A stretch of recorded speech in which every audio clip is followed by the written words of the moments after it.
Hello दोस्तों, स्वागत है आप सभी का हमारे YouTube channel shorthand hospital में। Please subscribe my channel and press the bell icon. Be ready for dictation 5 seconds. Start.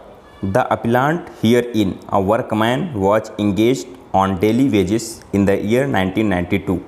His services were terminated in the year 1999 on the ground that he had been involved in a criminal case.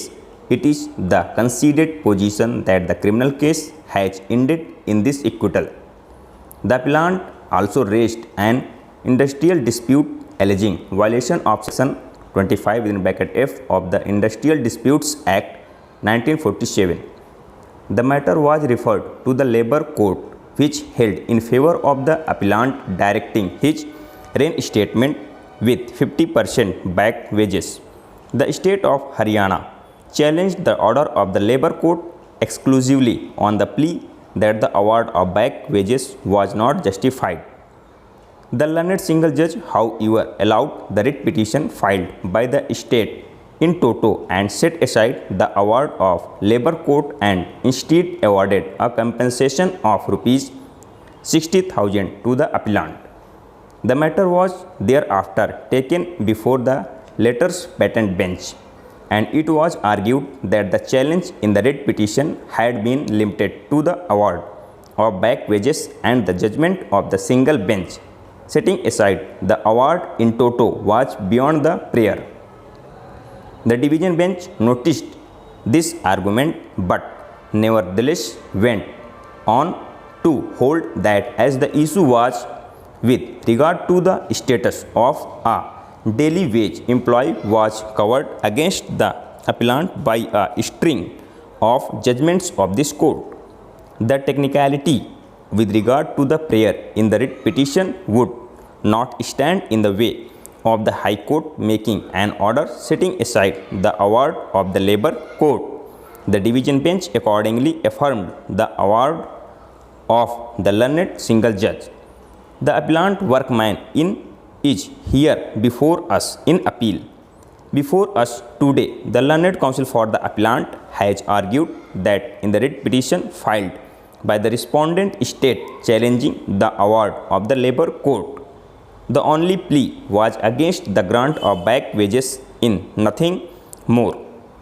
In support of this submission, the learned counsel has drawn our attention to the writ petition which has been appended with the paper book. We find that the assertion of the learned counsel is correct. We are therefore of the opinion that the order of the single judge as well as of the division bench was well beyond the scope of the prayers in the writ petition. If the state felt aggrieved by the award of the Labour Court in toto, there was no impediment in its way to challenge it in its entirety. We feel that a party must be held to be beyond by its pleadings. A prayer clause cannot be construed or dubbed as a technicality. We are therefore of the opinion that the appeal deserves to succeed. The accordingly allow the appeal and set aside the orders of the single judge as well as the division bench and restore the order of the Labour Court to the extent of reinstatement.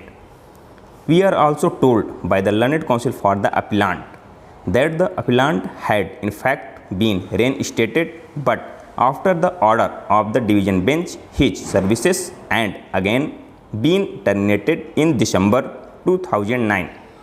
We accordingly direct that the back wages envisaged would be payable only from January 2010 onwards till his reinstatement vide this order.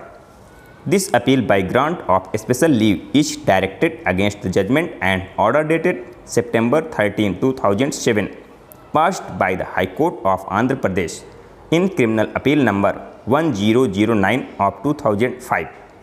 The High Court allowed the government appeal, reversed the judgment of acquittal passed by the trial court, found the appellant guilty of the charge of killing his wife Lakshmi Kumari by giving her cyanide in cold drink and accordingly convicted him under section 302 of the Penal Code and sentenced him to rigorous imprisonment for life and a fine of ₹1,000 and in default of payment of fine, simple imprisonment for 3 months.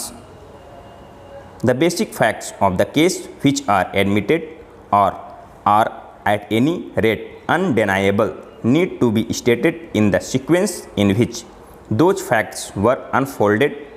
The appellant and Lakshmi Kumari got married on April 30, 2000. After marriage, they came to live in a rented house at Hyderabad.